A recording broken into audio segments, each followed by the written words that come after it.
people coming in and thank you, recording in progress. Thank you for doing that. I knew I was going to forget.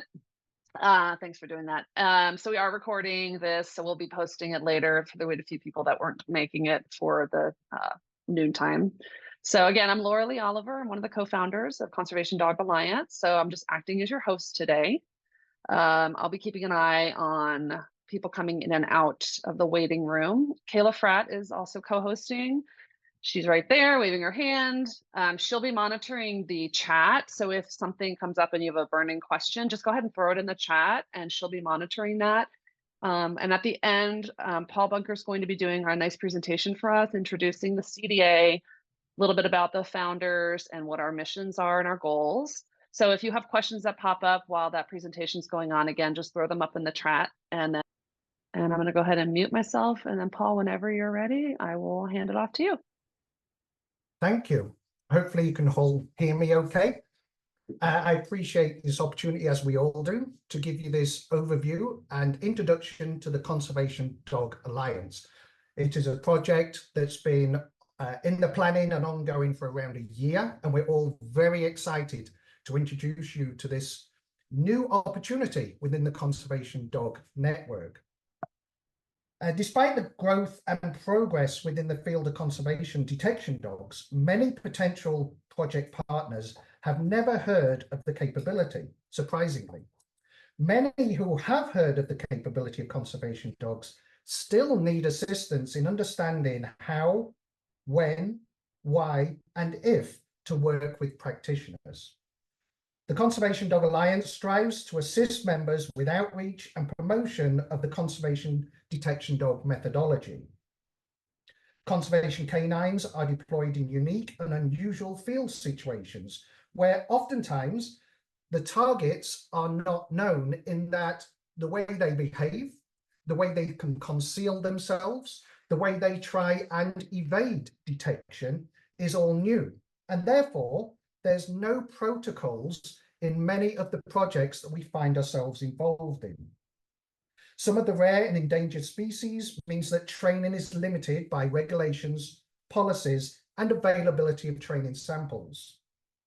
And there may be no prior template, protocols, or research to assist in developing a training plan and field deployments.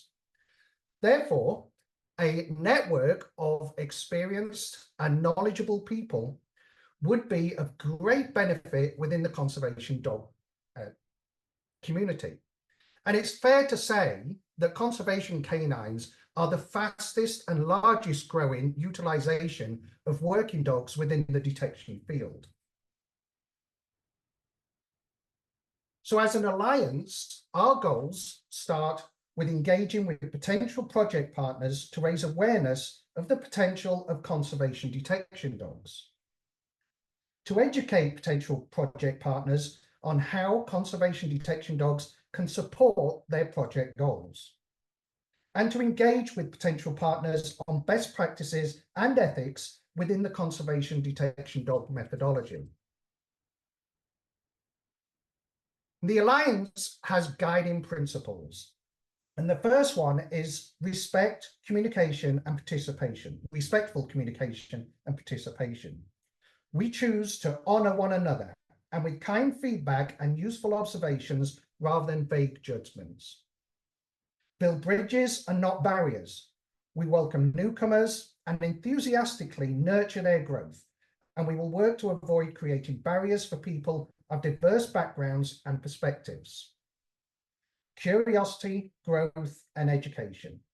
We are generous in sharing knowledge, establishing connections, and collaborating with others. We start with questions, not conclusions. Evidence-based practice. We aim to see the world through impartial observation rather than through ideology and tradition. We strive for innovation, quality, and credibility for the detection dog methods. And reliability, responsibility, and professionalism to the clients, to the natural world, to the dogs, and to each other. So I'd like to give an opportunity for the founding members to give a brief introduction of themselves so that you get to understand the team that's been formed to take this alliance forward. First of all, I'll introduce Arden. Hi, everyone. I'm super excited to talk to you all today. I'm Arden Blumenthal. I'm the Conservation Dogs Program Coordinator at the New York, New Jersey Trail Conference. Sorry, I can put my video There on you if anyone go. wants to see my face. I Yeah. was just gonna say. Yeah, you only get like a little glimpse of my face there in that picture. So yeah, I'm the Conservation Dogs Program Coordinator at the New York, New Jersey Trail Conference. We are a small nonprofit based in Mahwah, New Jersey in the US. We work primarily in northern New Jersey and the lower Hudson Valley region of New York. The Trail Conference was originally founded to help build and maintain trails, but now we take on more ecological stewardship roles, conservation type roles, and education and outreach on responsible use of our native habitats. And so our Conservation Dogs program is myself and a Conservation Dogs associate. We have 4 working dogs right now, and our program has worked on a variety of targets from invasive plants and insects and fungi to rare native live animals and scats. So we work with a variety of partners as well, from other nonprofits to educational institutions and state agencies. So we do a lot of coalition building in addition, grant writing, all of that stuff in addition to the field work. So that's kind of my background. Thanks, Arden. And next, we have 3 founding members who belong to the Canine Conservationists, and allow Kayla to introduce them. Yeah. Hey, everyone. Thank you all for joining. We're so excited to, I guess, not see your faces, but see your names on a screen. Yeah, I am one of the co-founders of Canine Conservationists. Rachel and Heather are both in the meeting, but just for the sake of time, we'll just let me do the talking. So we are also a conservation dog organization based loosely in the Western United States. The 3 of us are scattered across several different states. We all, between the 3 of us, have 5 border collies and border collie mixes that get traded around a little bit. We've got Barley, who's currently working with me up in Alaska on a wolf project. Niffler is on loan to Rachel and working alongside her dog Suki on a wind farm project in Wyoming. And then Heather has Scotty and Ellie, who are both also on the wind farm project. So we primarily focus on carnivore scats and the detection of bird and bat carcasses on wind farms, but that's not necessarily our limitation. It's just been what comes to us so far. We are also a nonprofit and are really focused on education and outreach for the conservation dog kind of world as a whole, and are really, really excited about the CDA and how it's going to, I think, really expand on some of the stuff that we've been trying to do and make it so much more powerful, because it's going to be coming from so many more experts and is not going to be associated with just a single organization. So we're just thrilled to see where it's going. And again, grateful that you all are here. Thanks, Kayla, and I'm sure many of you that have joined this webinar will know of Canine Conservationist podcast, which has been a huge educational tool within the conservation community, as well as some of the other educational outreach opportunities that Canine Conservationists provide. Kyoko Johnson, unfortunately, cannot join us today. She's actually in the field working with her dog, but she is the founder of Conservation Dogs of Hawaii and owner of Country Canine LLC, both based on the island of Oahu, and I am totally unsure if I pronounced that correctly. Both organizations are focused on training scent detection dogs, particularly for ecological purposes. Kyoko is excited to be part of the Working Dog Group because she believes in knowledge sharing and networking, and with others, and to achieve shared goals in wildlife and environmental conservation. And I can attest to that because Kyoko and I have shared and networked in the past on a couple of projects. Next, I'd like to introduce Laura Lee. Hi again, you met me at the beginning. I'm hosting for you. I'm Laura Lee Oliver. I own Canine Incentive LLC. We're based in California. We work mostly throughout the state of California. We have several projects also in Arizona, so we're starting to branch out a little bit. I've been in this field for over a decade now, so kind of a veteran at this point. So I've really watched this field just explode in the last, probably 5 years. It's been pretty phenomenal to watch all the different groups popping up and obviously different methodologies and different applications. And people are just thinking of really innovative ways to use dogs for, surveys, project needs, and for research, which is so great to see. So I'm really excited to be involved with CDA because I find it's going to be a bit of I'm hoping a cohesive place where everybody can knowledge share.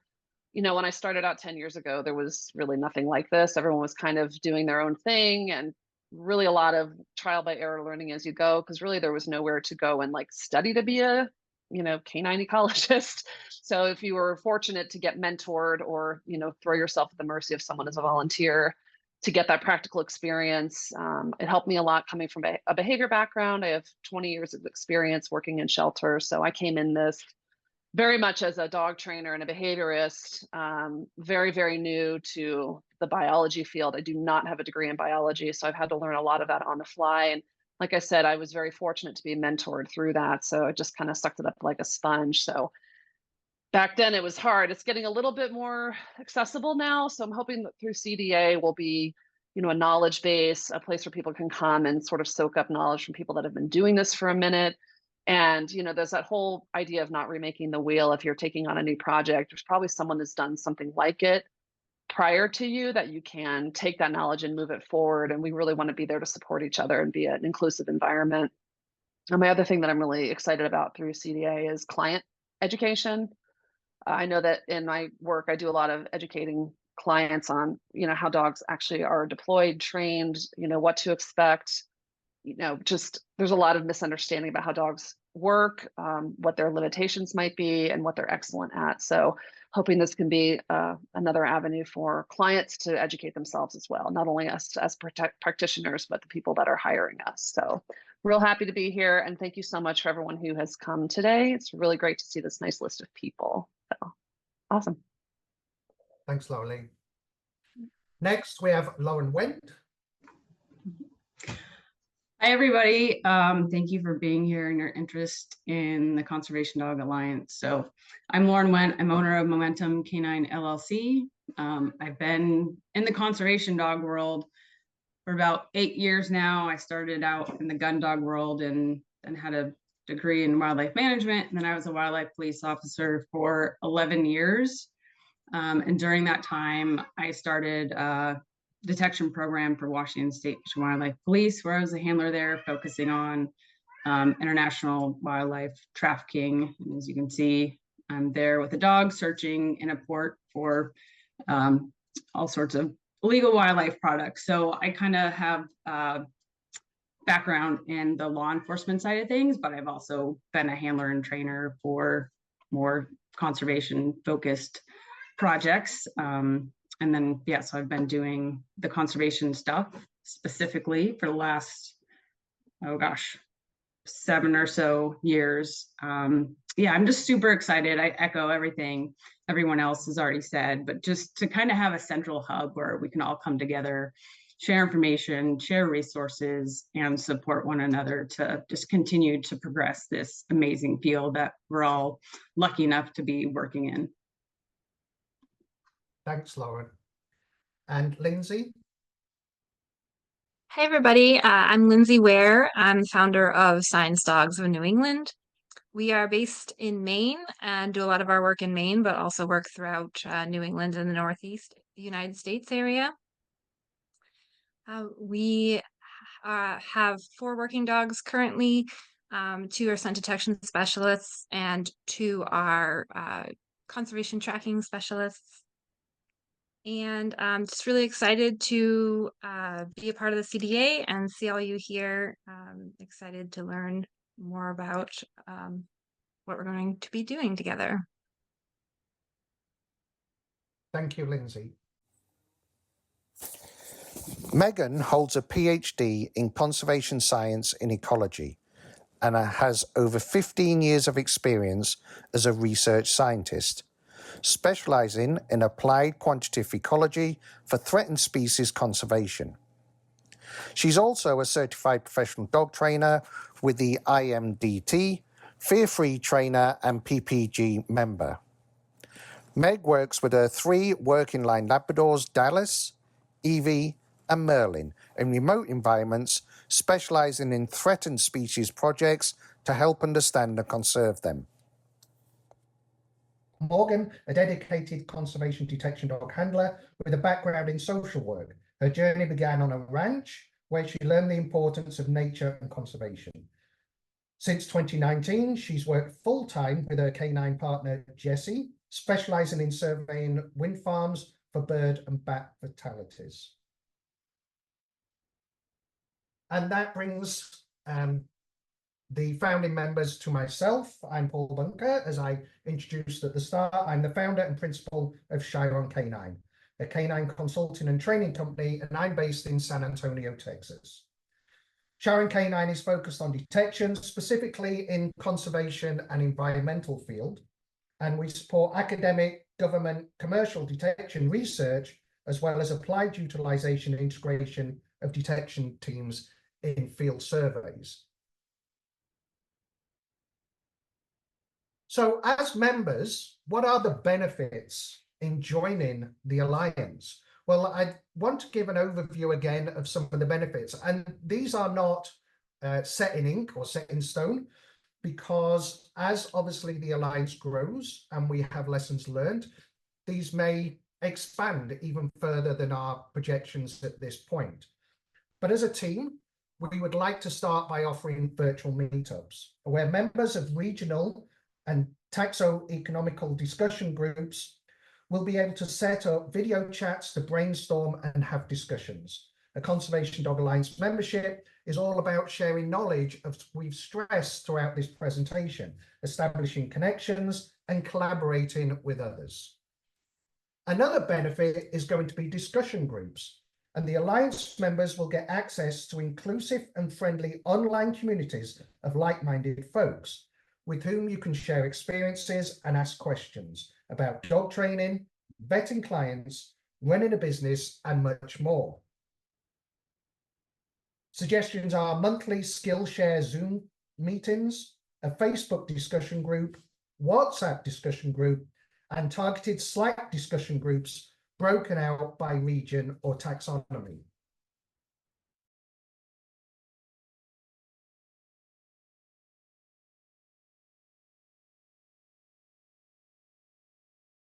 We are also intending to have meetups and networking where Alliance members get to access an exclusive and friendly online community of like-minded folks to share experiences and ask questions. A knowledge base where you can access free, customizable templates and other resources to assist in professionalizing your organization and pushing your goals. And continuing education.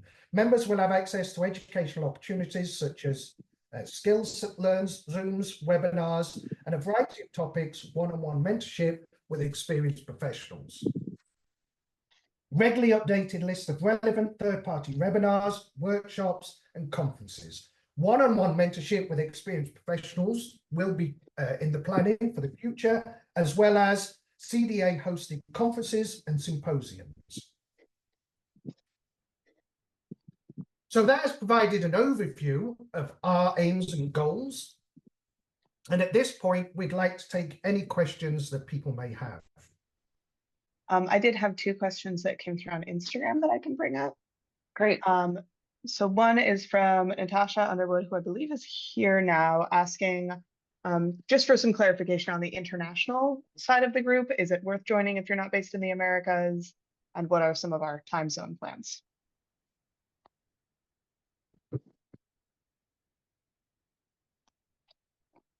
If anybody from the founding groups wants to answer any of these questions, just go ahead and unmute and jump in. I know we do have international co-founders, Australia and the UK currently. Yep. Trying to. Yeah, I know part of our goal here, most of our founding members are North American, or maybe not most, but many. But we are intending to make this as international as possible. And that's part of when Paul was talking about some of those subgroups. We'll have groups based a little bit on time zone as well as area of interest. And there will be ability to organize things based on the time zones that work for those groups within this. So yeah, definitely trying to make it as international as possible. And this is not just North America or just US based.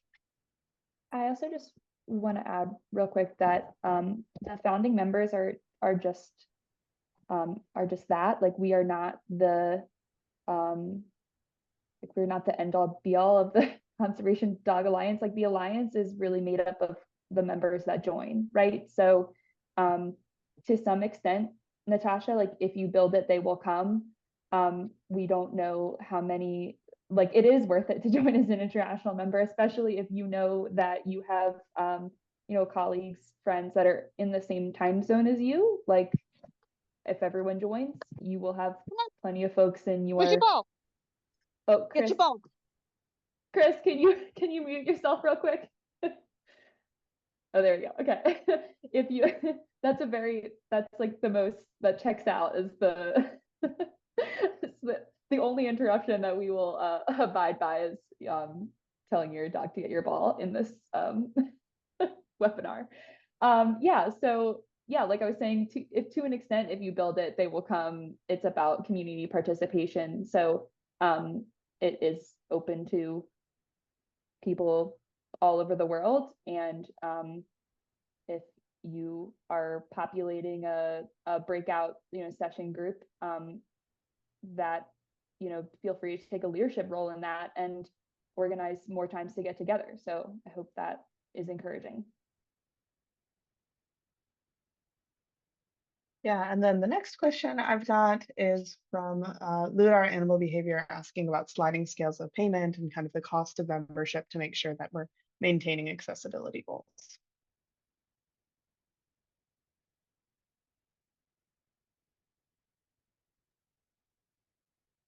I'll jump in and say, I don't know that that's been discussed, but that's definitely something we should bring up in meetings. I think I think we're all open to that, because again, we're looking for accessibility and we want this to be an open door situation. So we'll do what is going to benefit the community to make it accessible. I think that's a great note. Thank you. Yeah. Yeah, and I know I've had personal conversations with a couple other folks about, is it possible for potentially like an entire team to share a membership? And I think a lot of those things we're open to. We don't have written policies on them yet, but definitely keep bringing them up to us. And if you email any of the founding members, we'll bring it to everyone and we'll make sure that we figure out a good answer for you. Right now, it's $25 a year US. And if that is a barrier to you, just let us know. And we'll try to figure out something that works. But right now, the cost is, about as low as we can make it, at least for everyone. And yeah, we'll figure out other options for scholarships and whatnot.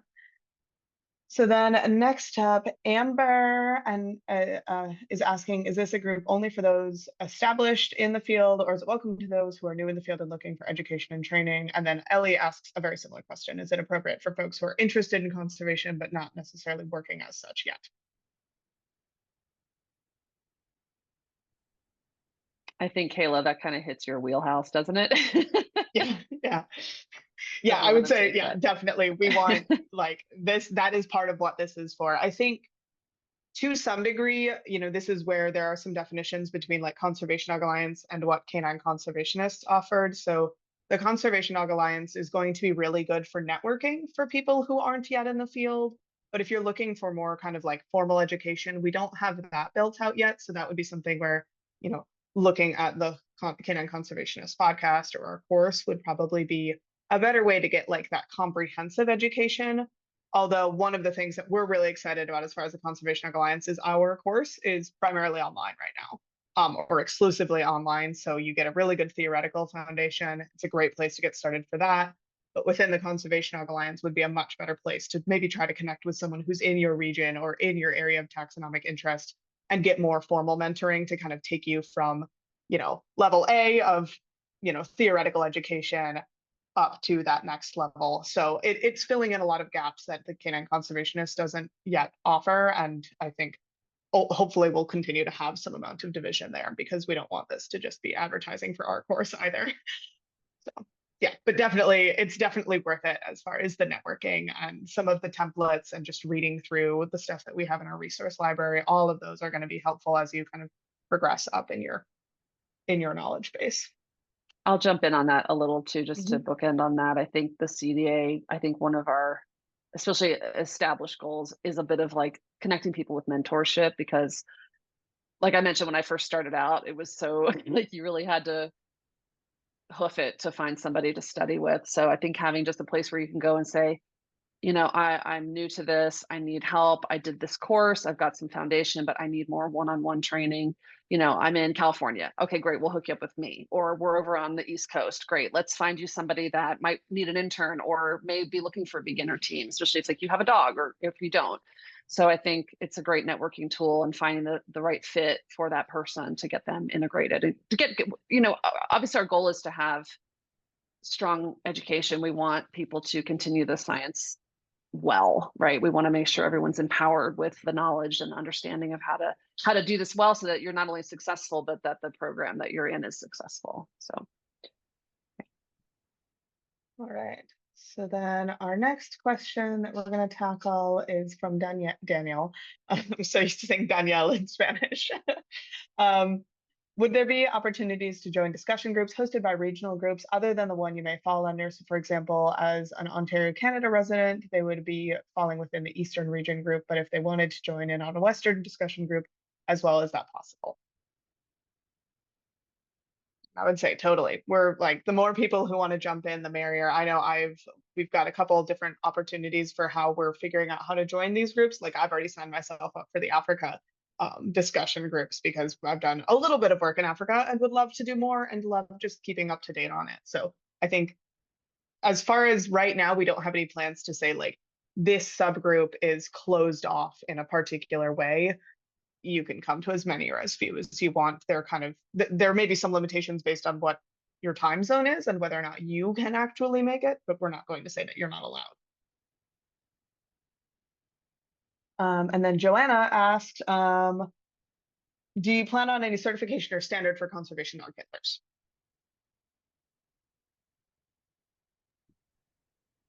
I think that's a goal in the long term. I know that's something I'm very, very passionate about. Personally, I know a lot of people in the group are too, and I'm sure a lot of people on the call. Some degree of standardization across the industry, because they're currently, as you know, in the States, not everywhere. There's definitely exceptions in New Zealand and things where they have more of a accreditation process, but in the US there really isn't one. I know I personally would like to see that moved forward. And again, I think it's not to say how you should train your dog. I don't think it's for anyone to, you know, tell you how things should be done, but I think that there should be some standards that need to be met for consistency across the board. And again, that's me coming at it from a client perspective, so that they understand. Because right now it's kind of like a crapshoot. You know, they go out and they will take some word for it. It'd be nice to have some sort of validation that we have met these standards, which have been kind of established in the industry, whether it's for that region, for that taxonomic group. It's hard because this field is so widely, it's hard. It's not narcotics, it's not explosives, where it's a little bit more of a closed target kind of situation. This is such a broad, huge industry, everything from herbs to plants to mammals. How do you standardize that? But I think that there's ways maybe within taxonomic groups to do that, or maybe it's regional. So those are all discussions that are definitely going to come up, because I know for me, that's, and Kayla's like nodding her head. Definitely in the works. Yeah, I think that's definitely like a big long-term goal that, as Laura Leah said, like it's going to be a bear to get across, but we're interested in trying to figure out ways to have some standards of practice, minimum standards, those sorts of things. So then Sarah has a question that's kind of directed at me, but I think a lot of folks have had this question because of how we're kind of combining things and transferring a couple things over from Canine Conservationist ownership to the Conservation Dog Alliance. So for anyone who has previously or is currently a member of like the Canine Conservationist Patreon or our student or alumni groups, those have had a WhatsApp group and a Facebook group that they have been able to join that are just kind of for ongoing discussion and networking. those two groups are being absorbed into the Conservation Dog Alliance. So going forward, if you're part of either of those canine conservationist groups, you get grandfathered into those discussions, and going forward, that'll stay the same. So all of your benefits as a canine conservationist, patron, or student stay the same. You just have a different name, and there will be more members for those other networking options. And then kind of vice versa, if you want the full benefits of joining the Conservation Dog Alliance, you have to do that as well to get access to the membership library and some of those other sorts of things. And then for the Conservation Dog Alliance, you get access to those groups and all of the networking within that, but you don't get access to like our Patreon, our course. So there's some shared things, and maybe at some point we need to put together like a Venn diagram graphic of this, because I know that there's a lot of different offerings and it's a little bit confusing to navigate. But the long story short is, if you're already part of a canine conservationist thing, this doesn't actually change what you have access to, other than the fact that more people will be joining. And if you want to get full membership to the Conservation Alliance, you do have to do that separately. So I hope that's clear enough. I know there's a lot of different things going on. Rita is just saying hello. Thank you. Hi, Rita. And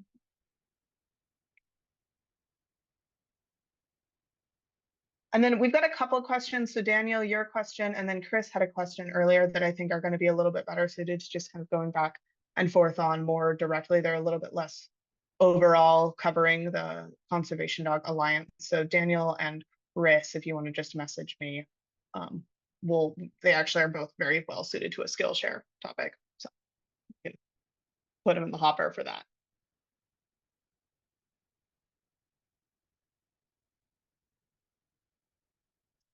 Yeah, at this point, if we don't have any other questions, I guess we can have some closing thoughts or clarifiers. Oh, we just got one more. Oh, yeah, Nathan is asking if the membership bug has been fixed. I believe that membership is currently open, and we had opened up and asked some canine conservationist members to do some testing and worked out some bugs over the course of this week, but I believe the bugs are all gone now.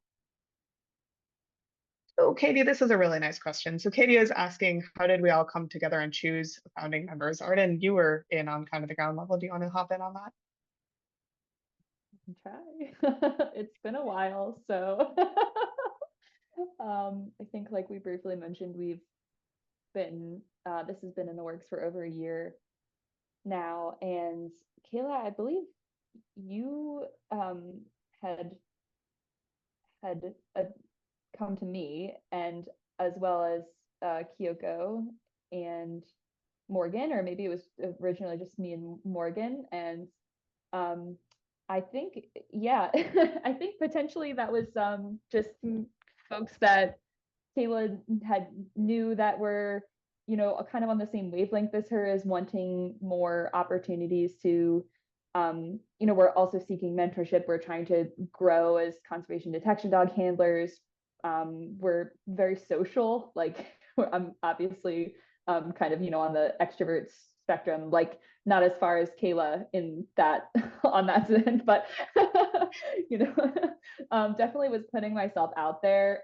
And so I think that's how it originally started, and it kind of just snowballed into, as we met more people and got to know leaders in the industry who were open and generous with their time and knowledge and expertise. It just kind of organically happened. And then the folks that were dedicated to, getting the work done stuck around, and here we are. I don't know if that covers it, but essentially just a lot of people who cared about the same thing, really were passionate about making resources in this field more accessible, so that back when I was trying to, I first was contacted by Kayla, I was just, definitely categorized myself as a noob and was in desperate need of help. So trying to make that accessible to other people. I'm an extroverted introvert. Yes, I think I would put myself in that. Yeah, not extrovert, not capital E, but capital E. Like I can, E. I can do it, and then I need a nap. Like I'm that. Yeah.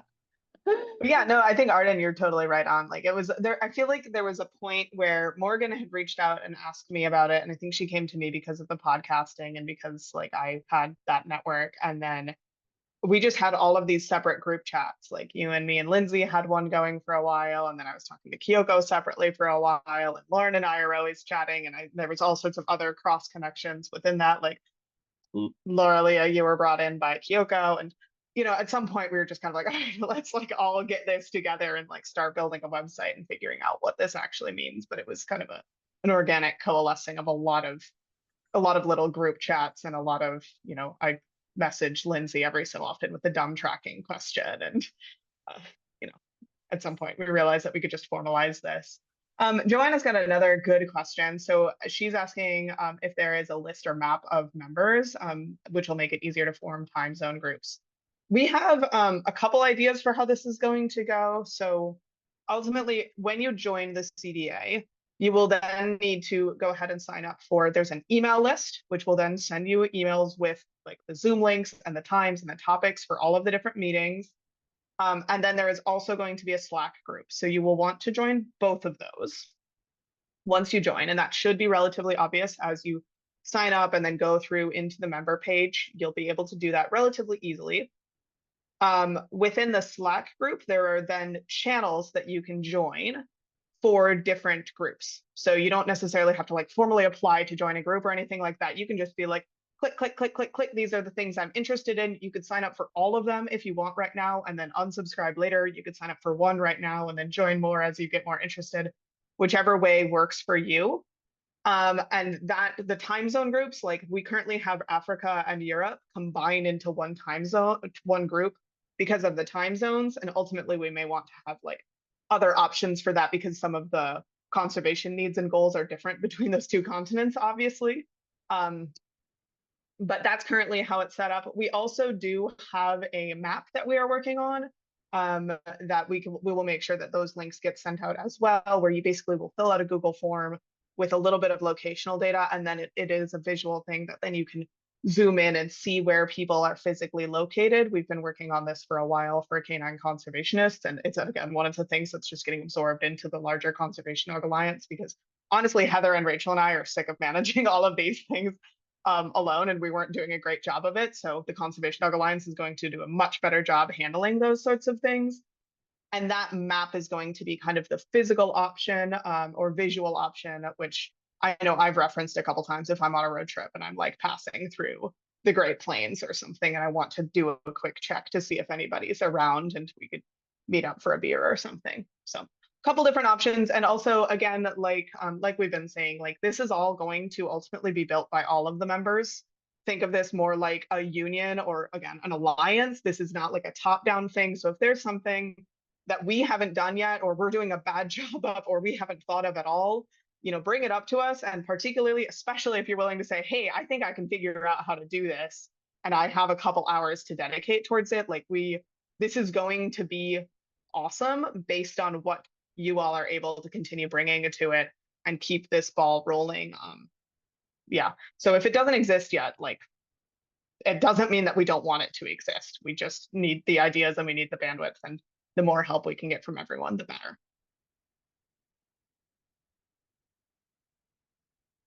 All right, and then Amber is asking, oh, I think, yep, she's just saying she's really excited. So thank you, Amber.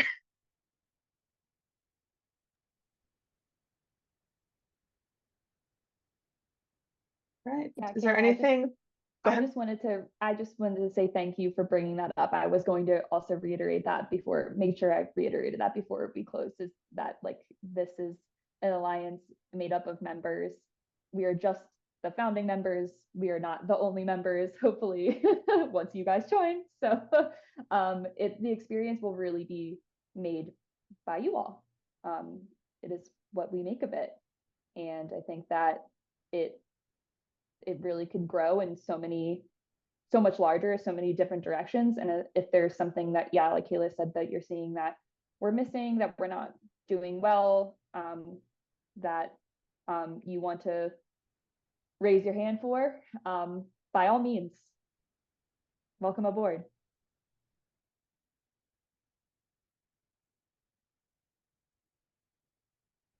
If there's any last questions, I don't think. So excited. We are too. Yeah, we're just facilitators, right? We're just trying to, we are certainly not the end all be all of knowing everything.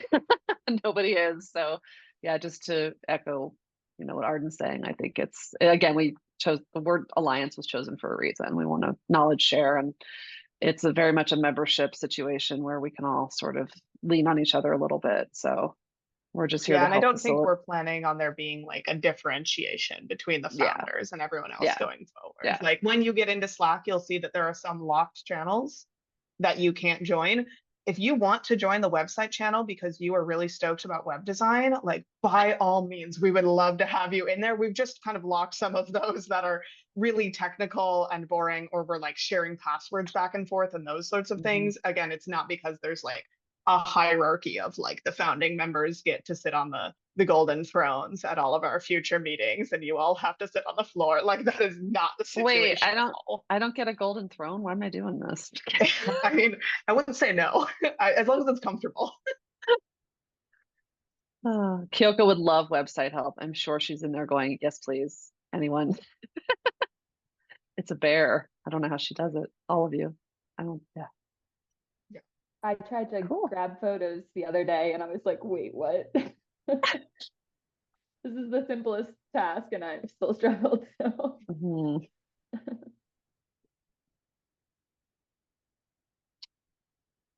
Well, yeah, and also obviously if you have any more questions before you join, you can feel free to reach out and email any of us. I think most of us have contact info that's relatively straightforward to find on our websites. You've obviously found the link for this, so you have found us somewhere on social media. But if you also have questions that are better addressed by the entire membership, then go ahead and join and just drop your question into Slack or Facebook or WhatsApp. And we do have a Facebook page set up now and an IG account as well. So if you haven't found those already, those got set up this week.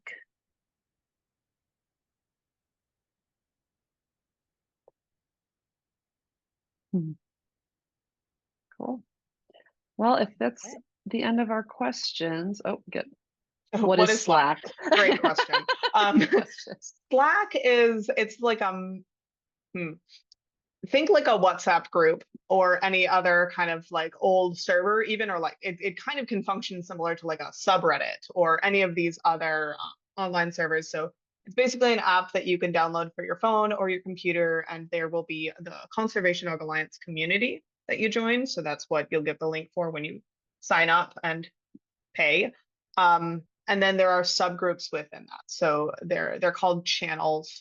There's like a general channel, which is just, if you want to pop in there and introduce yourself. And then there are all of those other subgroups as far as Africa, Europe, or wind farms, or carnivore surveys, or fungi. You can join all of those, and then you can use that as a place to kind of put directed questions or tips or conversation starters within that. So we currently, it's kind of a lot right now because we do have Facebook and WhatsApp and Slack available. I think Slack is going to be the best organized and is kind of the place we'd like people to direct stuff.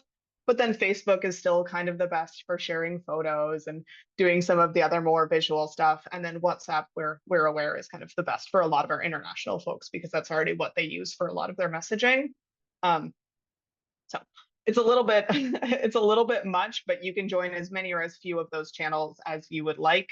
You don't have to download any new apps if you don't want to. You'll still get plenty out of this if you just go through email, the website, and Zoom.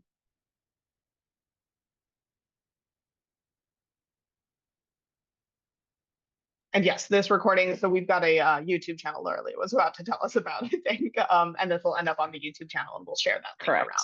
Yeah. Send it to all your friends. That's right. Yeah, we'll make this available again on our YouTube. And not only do we have Facebook and Instagram, we have a YouTube channel, all the things. So yeah, we do have a YouTube channel. I don't think there's anything up there yet. We just got it set up knowing we were going to want to pop this recording up there. So anything that we do, webinars or the lunch and learns will be recorded and made available on the YouTube channel. So if you haven't subscribed to that, you're welcome to do it and share that link with your friends. We'll make this public, so it'll be available. I think that's it. Give everybody 1 second. There's always that, like, always been told you count to 3 when you ask if there's questions, and then you count to 3, and then if nobody has a question, then it's okay to write. But yeah, I think we've, Kayla, thank you so much for managing that chat. You did a great job with that. Paul, thank you for the presentation. Nice overview, give everyone an idea. And then again, as Kayla mentioned, if you have questions that come up after this meeting is over, we're all pretty reachable on the site. You can direct a question to one of us or all of us, and we'll try to get that answered for you. And we look forward to hearing from everyone. And we look forward to seeing where this is all going. We're all real excited to just help be facilitators in this alliance and get the conversation opened up and get those resources available to more people. So I'm excited to hear from everybody and learn from others. I know I've been stalking Kyoko for years, so now I get to stalk more people. So it's awesome. So with that, I think we'll go ahead and wrap up. If anyone has any last thoughts, any of the founders have anything to say, otherwise I just want to thank everybody for giving us your time today. And that's it from me. Yeah, thank you so much. All right, everybody. Thank you. Bye. Have a Thanks. great Bye. weekend, everyone. You too. Bye. Bye. Take care.